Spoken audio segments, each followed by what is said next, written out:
Lust is not meant to be conquered. It is not. In a short word, it is meant to be understood. It is meant to be transmuted. It is meant to be integrated. So I'm going to talk to you today about lust itself, neither being bad nor good. It just is what it is. And also the attempts of the mind to label it as good or bad. You don't have to know my whole story to hear what I'm telling you today. I don't want to tell you that story.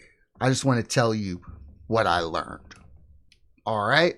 So let's get started by defining what lust is. I show you things that I look up because this information is out there for anybody. Anybody can look this stuff up. Sometimes when I'm talking to people and I'm explaining things to them, they're like, I ain't never heard of that. And I'm like, well, look it up. I'm not doing that because the stuff that's in the shadow wants to stay hidden. We're going to talk a little bit about sexual shadow work today, but the stuff that is buried and repressed wants to stay hidden, and you're not going to be able to look this stuff up at all unless you're sick and tired, unless you want to change, unless you want to get to a better feeling place. I know I do. I know I did. I was willing to go to any lengths to feel better. So if you're not interested in feeling better at this point, then you might have to go through a whole hell of a lot of pain like I did. Okay, so let's look up this definition of lust. This is just on Google. You can look up the definition of lust, and examples of lust range from intense, often objectifying sexual desire to overwhelming cravings for non-sexual things like power, money, food, or status, all characterized by an intense focus on gratification, ignoring consequences or deeper connection. Like a person fixated on someone's body rather than the whole person, or someone constantly seeking more wealth or authority. Now, let me tell you, men are supposed to be lusty because men have the ability to go after what they want. It is part of being a man with a restored masculinity. Lust is very helpful for men. If men were not lusty, there would be no houses. If men were not lusty, there would be no electrical grid. If men were not lusty, there would be no homes, offices. Men have had an enormous impact on this culture. They have pretty much built society. They don't get a whole lot of credit because feminists don't give men credit for the things that they do, but men do this anyway. They're lust for things. Now, most men do not have a lust for power or authority, or they don't have a lust for controlling people. All of those behaviors that you might want to associate with men themselves, those are what weak men would do. A weak man would want power over others. A weak man would want control over others. A weak man would want to destroy others because he cannot control himself. He cannot have any influence over himself. He is not strong enough to make things happen for himself. So he would have to resort to what is called feminized behaviors, manipulation. It doesn't mean that there's anything wrong with them when I call them feminized behaviors. If you have a reaction when I call something feminized in a man, it's just inappropriate. Though a woman has to interact in the world in a much different way than a man. This is a biological fact. So when a man is lusting after something, good. But if he is a weak man lusting after things that ultimately fail to satisfy, if you're seeking power over others, have fun, enjoy your padded cell, because it will be a pursuit that will be ultimately fruitless and waste all of the resources that you could be spending on your wife, your kids, your family, or your community. You may get the power over others, but everybody in your life will lose. The vast majority of men are just trying to feed their families and put food on the table and pay their bills and work. If you are a woman who's had a deadbeat husband or a deadbeat dad, I'm sorry, this is not a video about deadbeat dads or anything like that. Those are weak men. They are children in adult male bodies, and they never had the opportunity to grow up. I tell men, this stuff should have been taught to you by your father, but chances are your father never had the opportunity to grow up, and maybe even your grandfather didn't have the opportunity to grow up and be able to tell you this. Boys cannot teach boys anything except how to continue to be a boy. So men step forward from time to time and they attempt to remind men, like, hey, you're a man. That's what a large part of my work today is all about. Masculinity was restored in me, and I'm just sharing it with you. Take it or leave it. I don't fucking care. So lust is not bad. You're supposed to be lustful. So if a woman, and I'm going to say this, that most new age is female focused. It's the way that a woman would interact with the world. Also, if a man is in the new age, he's manipulating you.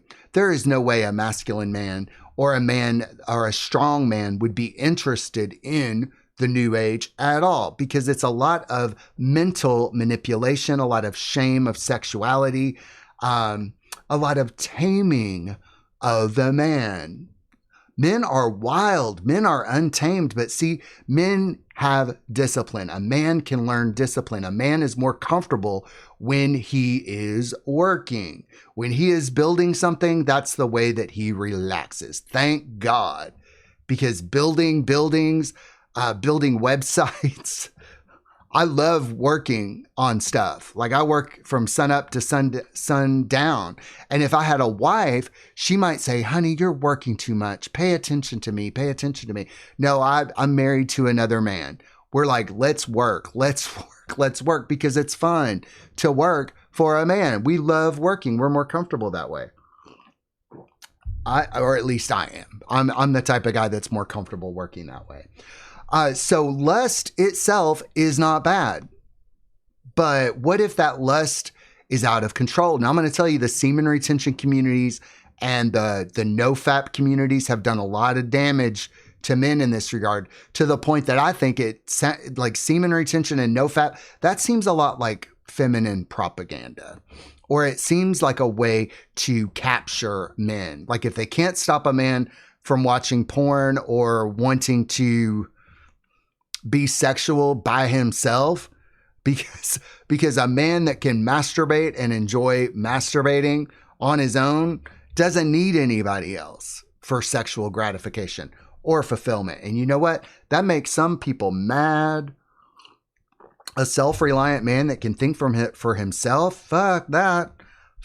So for this part of the video, I'm going to go to the work of Eckhart Tolle. Now, Eckhart Tolle in The Power of Now, this is a book that I have studied. I studied this book. I don't even think it's, after I've read it so many times and listened to the audiobook so many times, I don't even think it's a spiritual book. It just seems like a consciousness book. So for this one, I just looked this up on Google, because there's a lot of good chapters in The Power of Now. But what Eckhart says about sex and lust is very important. And you can read the book for yourself, but I looked up on Google what a summation was, and you can look this up as well. This information is not coming from me. I stumbled across it just like many other people stumble across it. Nobody sat me down and said, Patrick, you have to do this. That this process of a man becoming a man on his own, restoring his masculinity, it's going to happen naturally. It's going to happen for everybody, every man that way. So Eckhart Tolle's The Power of Now views sex as a potentially powerful spiritual life force energy that can either deepen presence or serve the ego. True intimacy, in his view, is found when sex is experienced consciously in the present moment, rather than using it to escape from oneself or chase momentary temporary wholeness. Now, I'm going to say about this part right here, if you are using sexuality to escape, if you are using porn to escape your uncomfortable feelings, well then, yeah, that's not good. It's many people use politics to escape, but you don't see mass campaigns trying to get people to stop watching politics. And I would much rather people watch porn than pay attention to politics, because you can't do anything about politics. Politics is just designed to give you the illusion that you know what's going on.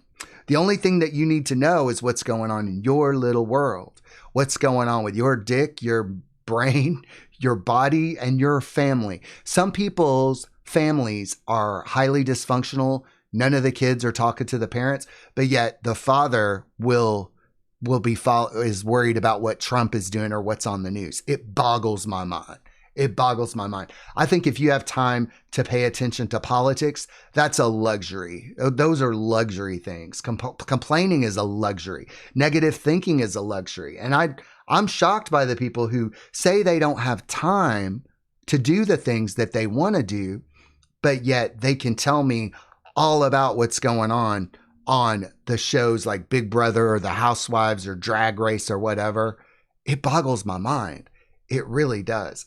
But if you're using stuff to escape, if you are even trying to escape your own sexuality by rubbing one out, if you're trying to rub one out, if you're just trying to get it over with, that is an egoic way of using sexuality. So sex is a form that, like all forms, cannot provide lasting fulfillment on its own. When presence arises, sex can be a way to express a higher, deeper love, but it is not a substitute for spiritual consciousness. Now, the ego uses sex, and if you approach sex, desire, lust, unconsciously, sex can become an ego-driven pursuit, reducing partners to objects for personal satisfaction rather than spiritual connection. So one of the things that changed when I remembered my masculinity, or restored, is that I no longer looked at others as sex objects. I can be attracted to another man. I can see another man naked. I do not have to have sex with him or feel the need to rub one out. I don't get horny anymore. I can sit with the eroticism. And in fact, back over into lust, I can let the erotic rise in me, knowing that the sex is not separate from life. Sex is a part of life, and it's a part of you. And so the ego, or the mind, wants to compartmentalize everything, because you might have been shamed for your sex, or you might have been shamed for being a man. You might have been shamed in some way. And so through the process of sexual shadow work, you dig that stuff up and you look at it and you're like, oh, that's no big deal.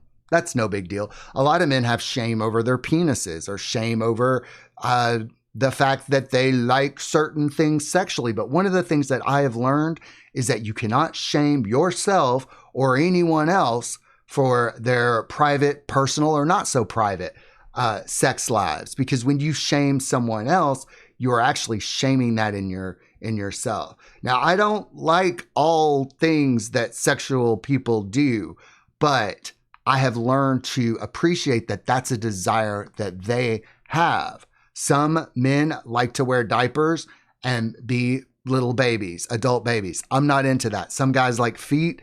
I'm not into that, but I'm not going to shame people. I've tried to appreciate the fact that kinks and desires are often a response to trauma. So the weirder kink somebody has, probably they were hurt pretty bad as a child or a young adult or last week. My fetish and my husband's fetish is armpits. So that's a trending fetish right now, and honoring that uh, honoring that fetish as well. It's probably why I wear tank tops a lot. It's a public service. Wear tank tops for guys like us. It's a public service. The erotic rising in you feels good. You feel alive. When the erotic comes into me, like in the morning when I wake up, and it's that lusty feeling. I don't have to go have sex with somebody. I don't have to beat off. I don't have to do anything like that. I can be in the dentist office and just feel the erotic. It's an energy. It feels good. And that energy can be converted into anything. You could make an album. You could write a song. You could write a book. It doesn't even have to be about sex. It could be about anything. This is why lust should not be conquered, because that lust is what gets stuff done. That lust is what builds buildings, makes legacies. Lust is not good or bad, much in the same way that a storm is not good or bad, much in the same way that grass is not good or bad. Lust in a man just is. But if the mind gets involved, that's where problems arise. So life force energy, many interpretations of his work view sexual energy as a form of life force energy or divine energy, which can be honored and channeled rather than repressed or denied. Don't deny the fact that you as a man get boners and feel sexual and lusty. Part of my story is that when I got married, I only talked about sex with my husband, which for men is kind of unnatural. Men need to talk to other men about sex. There used to be a lot of communal male nudity. Men would not be this might be difficult to convey, but men are supposed to be around other men in communal areas, in naked together, maybe even having sex with each other or masturbating with each other. It has been this way for almost all of human history. Men used to be with men and women used to be primarily with women, and men and women would come together for procreation or some other thing. But love between men and women is a relatively new phenomenon. And so for gay men who are primarily with other men and monogamous and don't talk about sex with other men or don't talk to other men at all, this was very damaging to my relationship with my husband. We are out of the special relationship and have transformed our marriage into a holy relationship. And if you know anything about the Course in Miracles, you'll know exactly what I'm talking about. So we don't have an open relationship, but we are open within our relationship. My husband is free to talk to other men about sex or sexuality or whatever, because I know it's a necessary part of a healthy adult human male to own his sexuality independent of me and my sexuality independent of my husband. This is a man thing. A straight man might not want to have sex with other men, but definitely being open and being himself and not having to choose his words with care. Because with women, you do have to choose your words with care. With weak men, you do have to choose your words with care, because they'll have a complete come apart if you say shit like, I need to come all over your face, or I would love to bend you over and fuck you. Not that I say that to people, but you can tell other men these things without shame or without fear and laugh about it and have fun with it. But to a weak man or a woman, they will view these things in a way that is shame-based. Mostly. There are conscious women out there who understand that a man needs to be a man because it's natural to be a man. A lusty man is a natural man, a man that knows his desires, knows his weaknesses, and knows his strength is a mature man. There aren't many mature men in this culture or in this society. Most men have not grown up. They just haven't. So the honoring your sexuality and your sexual energy is a much better way of doing it than trying to hide it or pretend like it doesn't exist, or conquering your lust, whatever the fuck that means. If you feel like you wouldn't be able to control it, many people are afraid to look at these things because they think they will not be able to control it. That's why I suggest people get disciplined first. Like, get on a sleep schedule, clean up your diet, go to the gym, get disciplined first, so that when you do go on into these things, honoring your sexual energy and honoring your lust, appreciating your lust, because without lust, you're on the couch watching TV, scrolling through social media, and not doing jack shit with your life. Let's talk about escapism versus presence. So sexual dysfunction or disconnection often happens when people use sex to escape their problems, whereas staying in the present moment allows for a deeper, more sacred connection. Toll suggests that instead of focusing on whether sex is good or bad, the focus should be on bringing awareness into the act itself. So I do want to talk about, the idea of conquering lust. So what you're actually conquering is the mind or the ego's interpretation of what that is. Judging lust as bad and then shutting it all down. Like it never even, it's like it's not even there. And in the semen retention communities, they say that you will get all this energy and all this power and all this work done, and you'll get presence and more focus and all this stuff. And you can get the same thing by honoring your ejaculations, honoring the escape is what causes you to feel drained. The escape is what causes you to feel tired. The escape is what keeps you from reaching your goals. Doesn't have anything to do with your jizz. A lot of men are delusional over semen retention, and you can tell because they get angry when I ask them questions like, if this is working for you, why are you such a fucking mess? Why are you such a fucking mess if this is working for you? I have yet to meet someone on semen retention who is not neurotic, scared, because if you can't drop something, if you can't change a belief about something, if you can't question whether what you're doing is actually good for you, it's ego. Ego won't allow that. Ego will not allow you to question what you're doing. So being open-minded, honest, and willing, being honest means you tell the truth no matter what, or at least you try to. Of course, you can't tell the truth to everybody. Being open-minded is you're constantly weighing evidence against your favored beliefs. So if you think semen is a magical fluid, and if you think semen is something that you need to retain in order to get this Christ oil and all this other stuff, try to find some information that might negate that.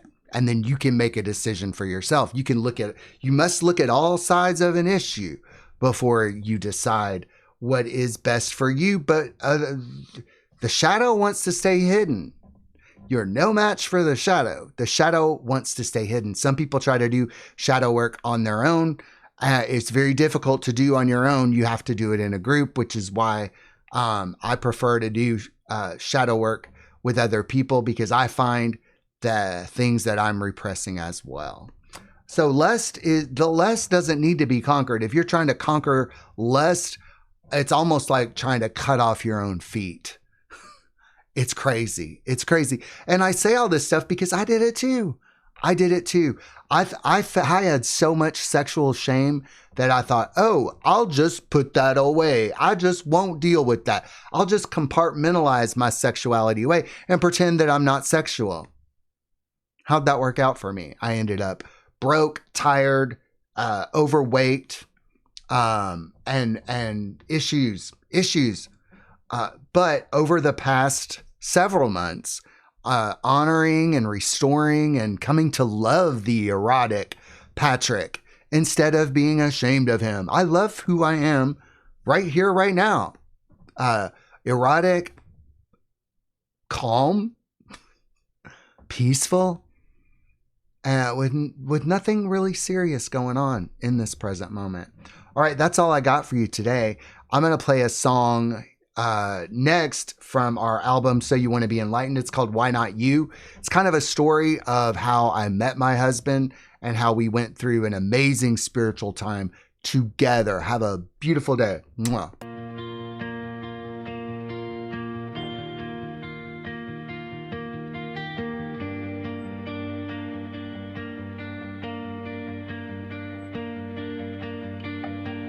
Don't wait for perfection's crown. You wither while the stars burn down. Some of the strongest voices rose from the roots, from the throes. Crawl out from the shadows deep. Let your scars be the vows you keep. Your mess is a lantern cracked but true. A blaze in the dark is waiting for you. Don't stay broken, don't stay small. Document the climb, show us it all. From the mud to the mountain, the lotus grew. Now the echo's calling back to you. Why not you? Stand up, speak fire, break through. Why not you? The world is waiting for the storm inside you. Why not you? Your scars, your flame, your view. If not now, then who?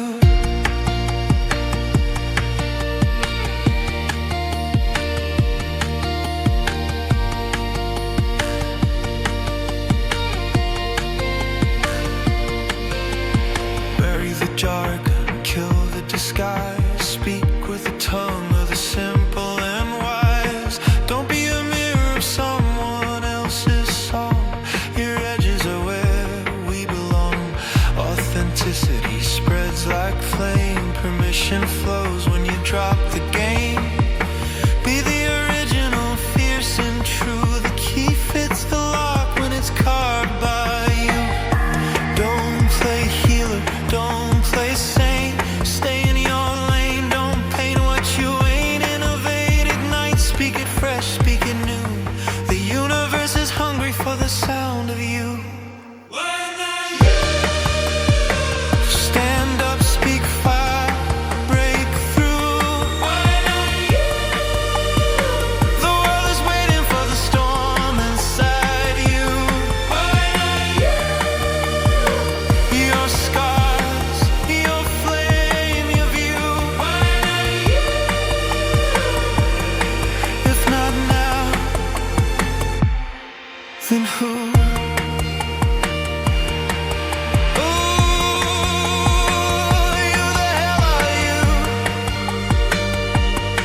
You're the one the silence calls. Who the hell are you?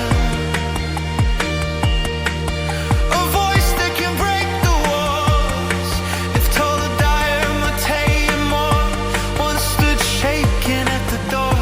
Then what are you trembling for? Why not you? Stand up, speak fire, break through. Why not you? The world is waiting for the storm inside you. Why not you? Your scars, your flame, your. Why not you? If not now, then who? Why not you? Stand up, speak fire, break through. Why not you? The world is waiting for the storm inside you. Your scars, your flame, your. If not now, then who? Don't wait, don't fade, don't stay small. We'll be rocking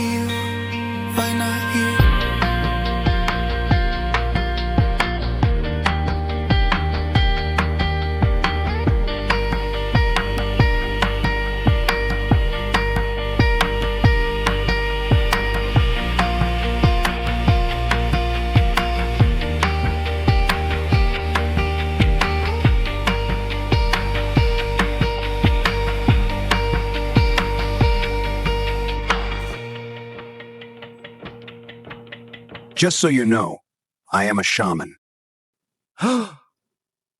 Dope.